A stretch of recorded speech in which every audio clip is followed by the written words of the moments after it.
The BYU football program is putting the finishing touches on training camp. How have things progressed? Well, let's ask a guy who's been right in the middle of it. That's Connor Pay, and he's joining us on today's show.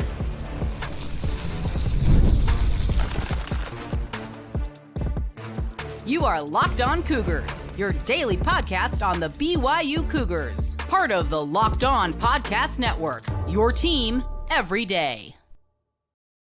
What's up, everybody? I'm Jake Hatch, your host here on Locked On Cougars, your resident BYU insider. Thank you for making Locked On Cougars your first listen of the day. Appreciate all of you who are everydayers with us right here on your original daily podcast focused on the BYU Cougars. Today's show is brought to you by our friends over at FanDuel. Right now, FanDuel is hooking all y'all up. Now through September 22nd, all FanDuel customers can bet $5 and get a 3-week free trial of NFL Sunday Ticket from YouTube and YouTube TV. Visit FanDuel.com/lockedon to get started and take advantage of that today. All right, let's bring the man, the myth, the legend himself in. He is Connor Pay, BYU team captain. And Connor, we're going to start with an easy one. Who is going to be the starting quarterback for the BYU football program? I don't know. I don't know yet. I think that's the question we all want to know the answer to. We do. Gerry and Jake are making it hard on him in all the right ways. So I think you guys were able to see were able to see our last team period today, and both of them had pretty good days and threw some nice balls. So I don't know. I don't know when A-Rod's going to want to do that, but I'm assuming it's got to be at least somewhat soon, because I know he doesn't want to. I know he doesn't want to wait until like the day or two before the game. So it's got to be relatively soon, I would think. I don't know.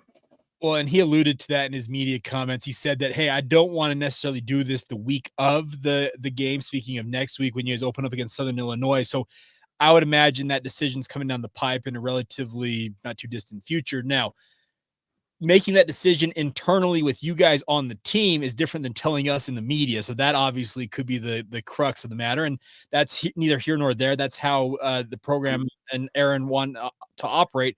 We'll deal with that at that point. But I also wanted to ask you, as you guys are getting close to formally wrapping up training camp, this is a period of now you transition into actual game prep mode.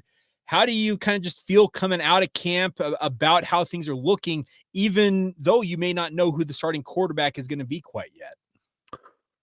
I mean, I feel good. I feel like we've had a great training camp so far, and obviously this has been a different one and a new one for the O-line.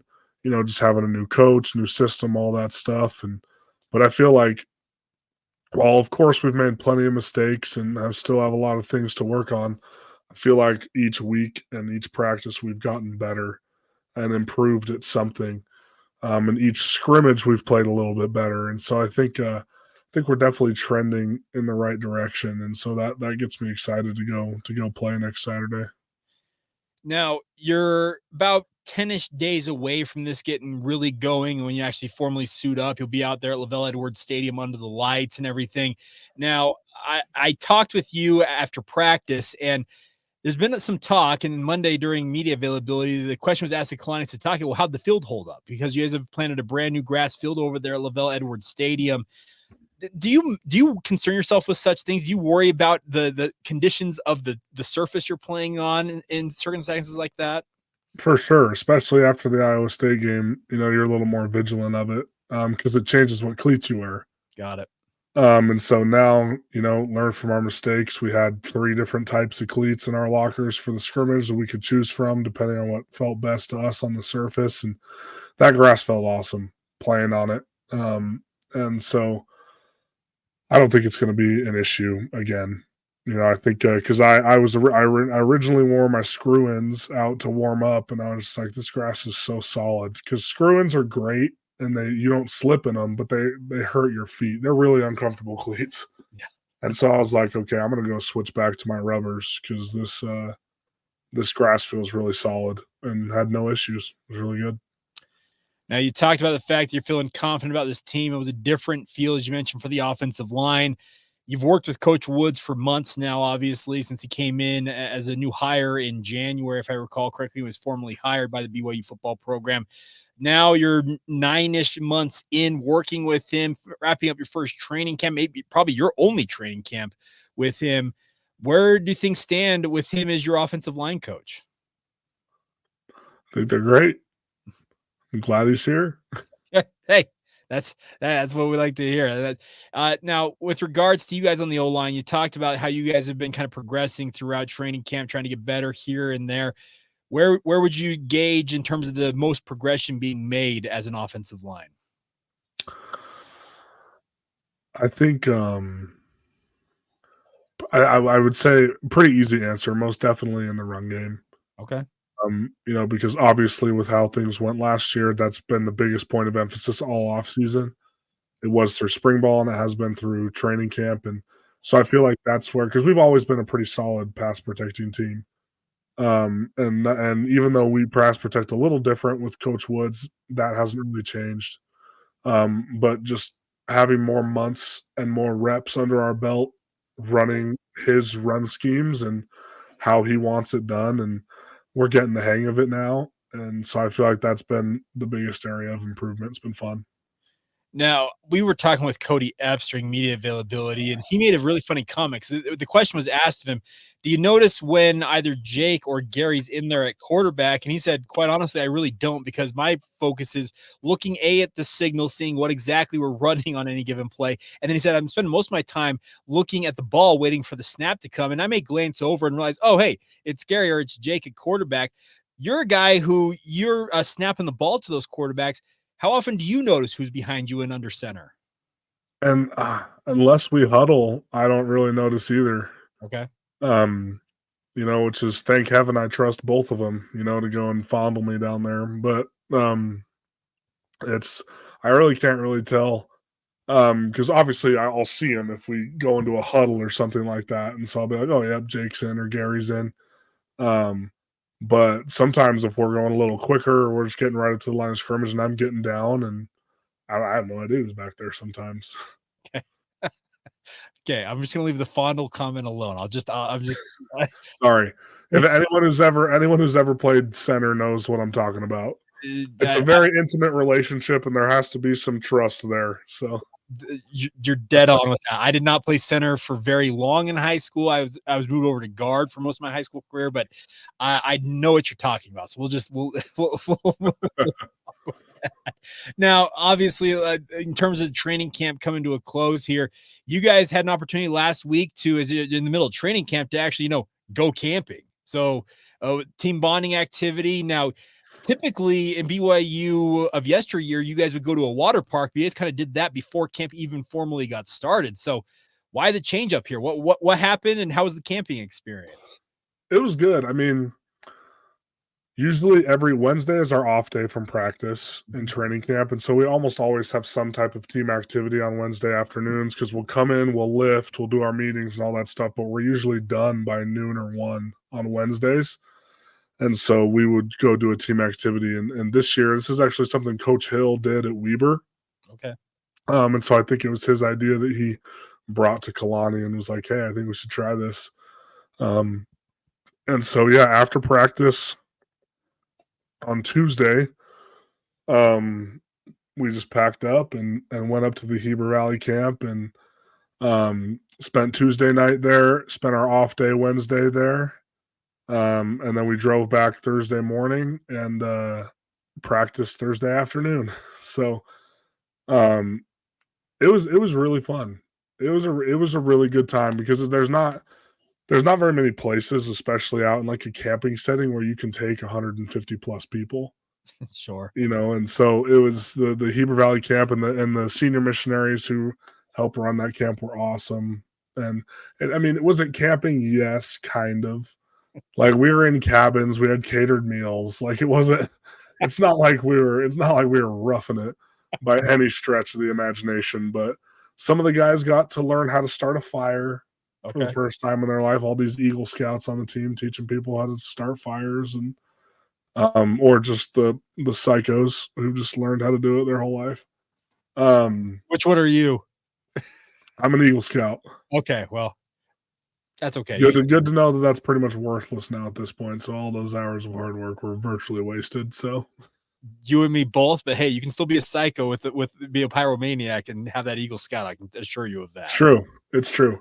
So no, it was really good. So we went to the lake on Wednesday, just swimming, boating, doing all that stuff, and just being together as a team. It's just a chance to, enjoy the off day, try to let our bodies recover a little bit, but also at the same time be somewhere away from football and away from the facility, but still be bonding together, which I think will pay dividends on the field later on. And so I think it was a really beneficial and really fun trip for all the guys.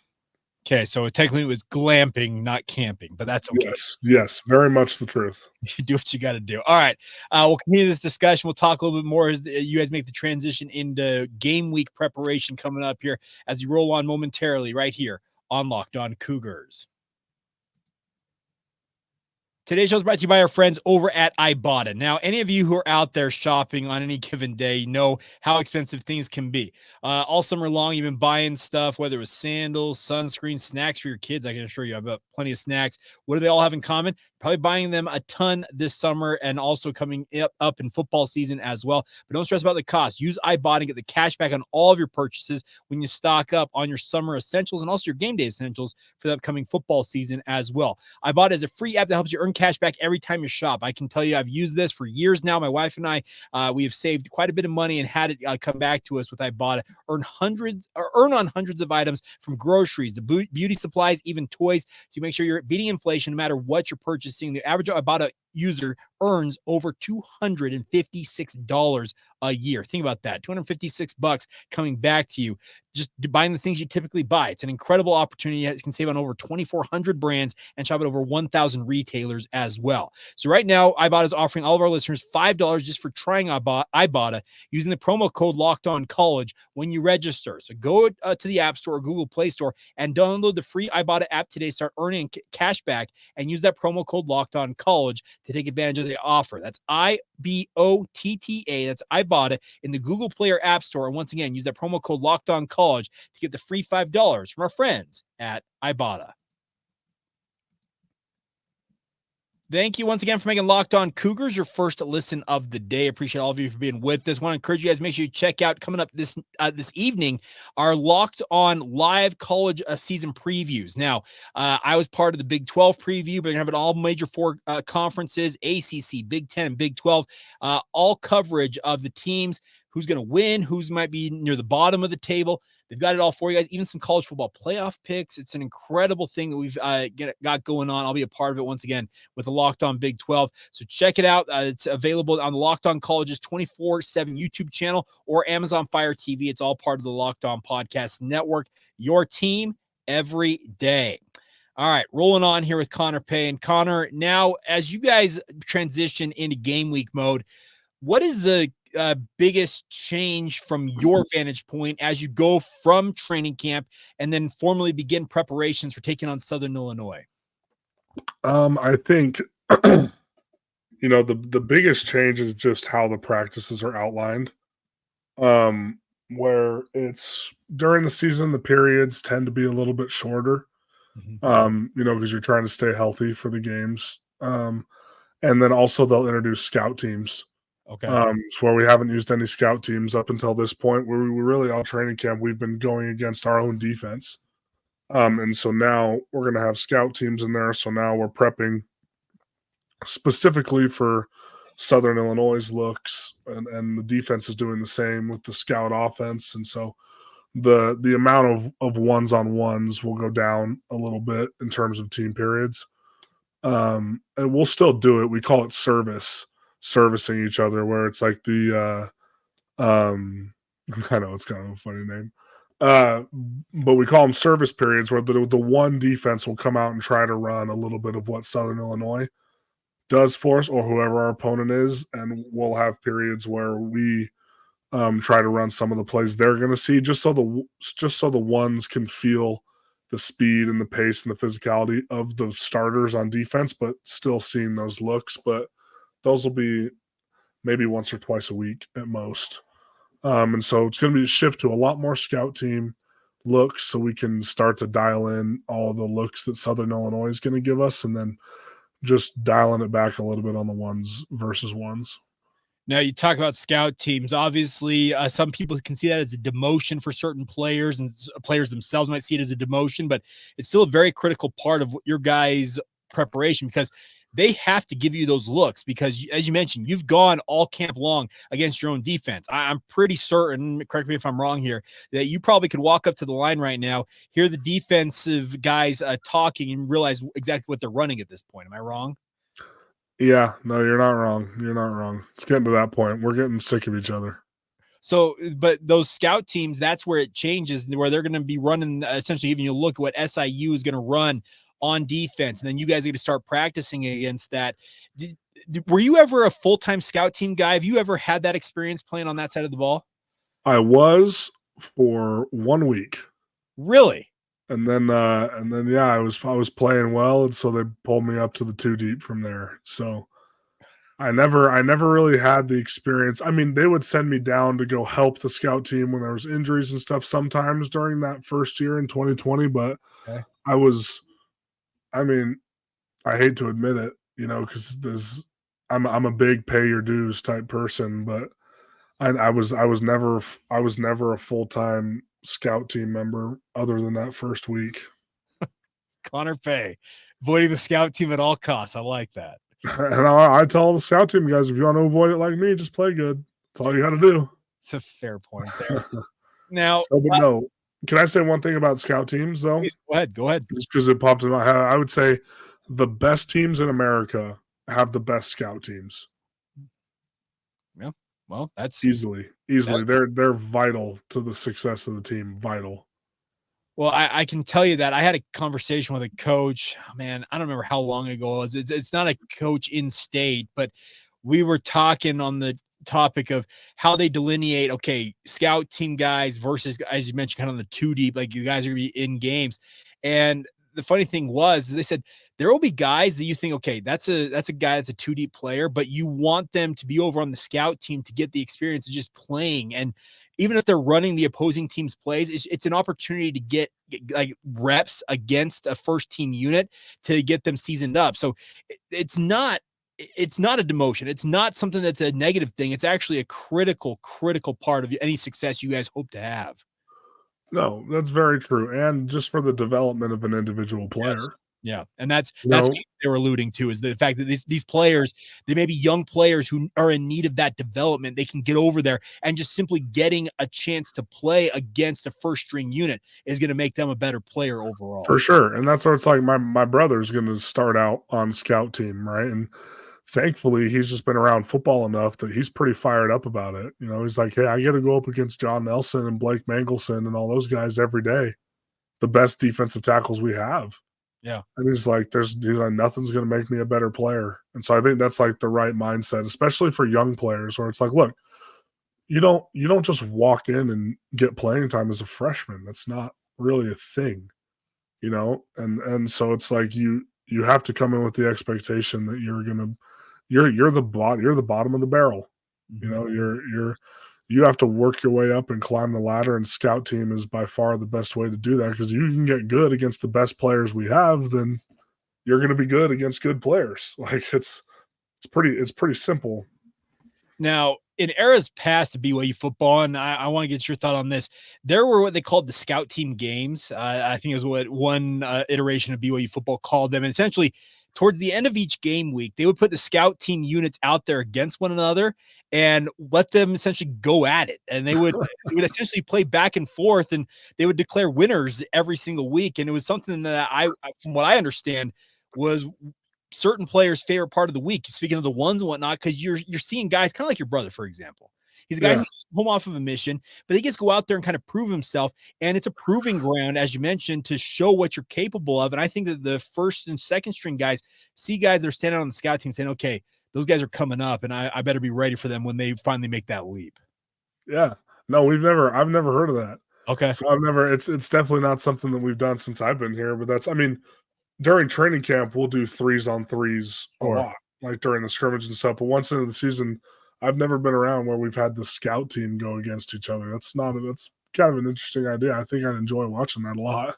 I think it was like Bronco Mendenhall. I think it was near the end of his tenure. It would be like Thursdays, essentially. So talking like the final practices ahead of games. And Yeah. it gave the scout team guys a chance to kind of break loose. Remember, they're running team plays that they're learning quite literally in the moment to run against you guys. It feels like in certain circumstances, and it's kind of their chance to go out there and be like, "Hey, I can play ball too." And they're not allowed to hit us. And in the regular scout team period, it's all tag off. Yes. And so now that gives them a chance to actually come in and hit somebody. Yes, exactly. So just a little tidbit there. I wondered if that was a cool idea. It's a cool idea. Hey, you're a team captain. You have pull. You should suggest such things to Kalani Sitake. I'll go tell Kalani about it. So we have to do it or I'm out. And he'll very quickly say, "Yeah, no thanks, but we're going to move along." Yeah, exactly. All right, we will finish up this appearance from Connor Pay here on the podcast with your questions. I threw it out to our Locked On Cougars Insider group. We'll get to those questions coming up next as you roll on right here on Locked On Cougars. Today's show is brought to you by our friends over at FanDuel. Now, you've heard us talk a lot about FanDuel. We've been doing this for months, but the best part of FanDuel is they are America's #1 sports book, but they're switching things up a little bit here. Typically, we talk about how they're offering a certain amount of money for you guys if you put a certain amount of money on the app and put a bet on it. Well, the best part is they have something different this week through September 22nd, quite in fact. All FanDuel customers, you can bet $5 and get a 3-week free trial of NFL Sunday Ticket from YouTube and YouTube TV. Now, a lot of you out there are big NFL fans. You may be living out of market when it comes to your favorite team. This is an opportunity to get a chance to see your favorite team and do it for $5. Think about that. With a YouTube TV base plan, you'll be able to watch every regular season afternoon out-of-market game with NFL Sunday Ticket. All you need is a Google account and a current form of payment, and then you can cancel at any time once the period is over, or you can keep it at the same time. I can assure you I am a YouTube TV disciple. It's my favorite way to consume my sports. I'm a cord cutter, as they say, so this is a great offer. If you're looking for a way to watch your favorite team or teams this fall, take advantage of it today. So visit FanDuel.com/lockedon and download America's #1 sportsbook app today. That's FanDuel.com/lockedon to get started today. Once again, that's our friends over at FanDuel. Thank you once again for making Locked On Cougars your first listen of the day. If you have not done so already, please sign up for our Locked On Cougars Insider group. It's a great way to get interaction one-on-one with myself on the podcast, but also more importantly, be able to ask questions to guys like Connor Pay when they come on the show. It's a right we've reserved for our insiders group and have had a lot of fun as training camp has been rolling on here. And now as the season draws closer and closer, it's only going to be leveling up, it feels like. All right, so Connor, first question coming in here is an interesting one. This comes from Bryce. It says, this might be a long one, so shorten if you need to, but I don't think this is a long question. It says, when I played offensive line in high school, our coaches tallied our pancakes and then had a pancake breakfast at the end of the season, rewarding us with those amount of pancakes. Does anything like that happen for you linemen at BYU?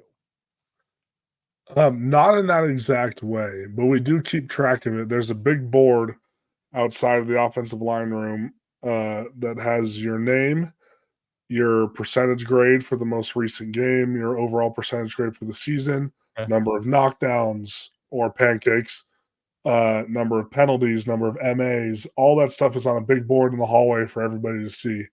And so we always try to do something, either put in a little wager or do something where there's some type of reward for whoever, gets the most knockdowns in the game. And sometimes that might be, well, that person gets to pick where the next O-line dinner is or something like that. Or, with the world of NIL and stuff now, we can do little deals with little companies or something, or to have one of whoever gets the amount of knockdowns that week is sponsored by somebody. There's all kinds of possibilities. So we do a bunch of different kinds of stuff. Are you hearing this, IHOP or Original Pancake House? This could be a thing. I'm just saying. All right. Next question here comes from Josh. He says, you don't have to speaking of Connor, you don't have to divulge any names, but does Connor feel that he has a better rapport with one person over another at right guard currently as you kind of look towards the season now? Not really. I don't think. I mean, Sonny and I have definitely played together for longer, but Austin's also a really smart and really experienced player. So it's been honestly, I haven't really felt a difference when either of those guys are in with us. Okay. And so I think that's why that makes that a little bit harder to answer, just because I haven't noticed it a bunch. You know, who's in when. And so which is good. It's good. You know, definitely don't want to. If there's a big drop off, we'd have issues. Yeah. But so I don't know. It's gonna be fun to watch those guys continue to battle that out. I'm sure that'll get settled probably on the same timetable as the quarterback battle, I'd imagine. Okay. Now, another question here comes from Riker, and he already asked how your brother Trevor's doing. I think you already talked about that, how he's going to be part of the scout team. He's excited to be part of that. But the second part of the question is kind of a fun one here, Connor. Has Aaron Roderick gotten that trick play with Connor throwing the ball ready yet? Well, Coach Roderick has drawn that play up for me every year that I've been here. And he comes up with a new way to run it every year. And we've never gotten to the point where we practice it and try to put it into a game plan. Okay. So I don't know. He's got a lot he's got to figure out right now. So I'm not going to bring it up to him yet. But I will be bringing it up to him at some point in the next few weeks and be like, hey, coach, like, let's see it for this year. And this is my last chance. I'm a senior now. This is the last chance we got to run this thing. So hopefully we can find a way to make that actually happen. Okay, and I'm just spitballing here. If it's going to be run, and I know that you want to obviously have it because it'd be a highlight reel for your career, why would you run it against Southern Illinois? Because that would put that on film that literally every other team you guys face the rest of the season is like, all right, there's this play in their playbook. We've got to be ready for it. Yeah. No, he would never run it early in the season. Okay, got it. Never, for that reason. It would be like if we're in game 8 or 9, like legitimate chances that if we win this game or make a run that we could go to a Big 12 championship or something like that. That would have to be the scenario for him to pull something that crazy out. Okay, fair enough. Because A-Rod's no stranger to trick plays. He loves running them. And so, I mean, as depressing as it is, there's probably 7 or 8 other options he'd go to first before he made it down to me, unfortunately. But maybe if we're blowing somebody out or something, I'd be like, coach, just give me a chance, man. I just need this one opportunity. I have to admit, it was a little easier to pull off when I was playing guard the first half of last season. It was a lot easier to pull me out or something and get me into a place where they could get me the ball. Yeah. Then it's a little more tricky to pull that off. So I don't know what he's going to do this year, but once he gives it to me, I will report back to you guys. That sounds good. I'm looking forward to that. We'll be sure to follow up on that. Next question comes from Brandon. Has Connor spoken with some of his former teammates who are now in the NFL, and what insights have they shared with him that it may have helped him in his preparation as he looks towards the pro ranks after this year? Oh, I mean, honestly, I've been doing that for years. Okay. You know, it's because one of the first agents I was ever introduced to was Brady Christensen and James Empey's agent. Mm-hmm. And so just going through the process, because like after my sophomore season is when really started getting hit up by scouts, was pretty highly rated. And so like it became more of a reality. And so I've been talking to those guys for years, just about the process. And not just about like how they like their individual agent, but just like what they wish they would have done differently or something in the pre-draft process or something like that. So it's and obviously one of my closest friends is Blake, and so you know, getting to watch him go through the process and kind of take tips from that too. And you know, he'll definitely be someone I talk to when I'm trying to make a final decision on an agent at the end of the season and all that stuff, and who can put me in the best position to be successful. You know, because those guys have gone through it. So yeah, no, I talk to him about that stuff often. That's awesome. Now, final question is going to go to Taylor here. It says, if the NFL were not an option for Connor, what would he want to do for work? Well, I'm studying entrepreneurial management. Okay. That's what I graduated in December from the Marriott School of Business. And so I would love to start my own company, or at least be a part of a startup. That phase of a business is really exciting to me. Um, and so I think the corporate world is kind of where I've always wanted to end up. Um, I think it would be a lot of fun to work for yourself, and just kind of that excitement of this thing rises or falls with you. Mhm. Kind of that pressure is pretty fun. And so I would love to do that in a perfect world. And I mean, one thing I've also always wanted to do, if it was worth any money, was I've been a mission prep teacher and a mission trainer since the day I got back from my mission.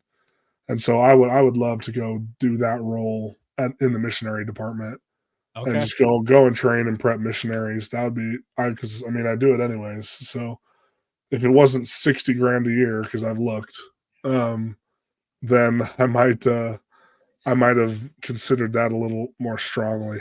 But Well, when you make your millions in the NFL, then you can take the 60 grand. That's there we that's go. that's the way you do this, Connor. Come on now. Now, I know you're a single guy, so I'm just saying any eligible ladies out there, he's going to the Marriott School of Business, folks. He's going places, so Connor's got you taken care of. Oh boy. I know it's a touchy subject, so we'll leave that. Oh, it's not a touchy subject. I'm gonna get a bunch of strange DMs. Yeah, we do we're doing what we can to help you out along the way. All right. Well, Connor, anything else that you feel the need to pass along to Cougar Nation in this edition, or before we talk next? Nope. Just we're doing the best we can to get ready and play great against Southern Illinois. So none of this stuff matters till we go out and actually put it on the field, and actually go out there and get our first win. So we're just excited. We're just as excited as you guys are to go and see, how this turns out in game one, and hitting somebody else and executing these plays. So we're pretty fired up about it. So we're glad that you guys are going to be there with us. Well, the next time you and I talk, it will officially be game week. We'll talk next week ahead of the Southern Illinois game. And at that point, well, in theory, we may have a quarterback decision. Who knows? So we'll have plenty to talk about then. But Connor, thanks as always for the time, my man. Yep. Thank you. All right, that's Connor Pay. I'm Jay Catch. A big thank you to all of you for tuning in to this edition of Locked On Cougars. Thank you for making it your first listen of the day. Thank you to all of you who are everydayers with us as well. And until tomorrow, have a great rest of your day. Once again, this has been the Locked On Cougars podcast.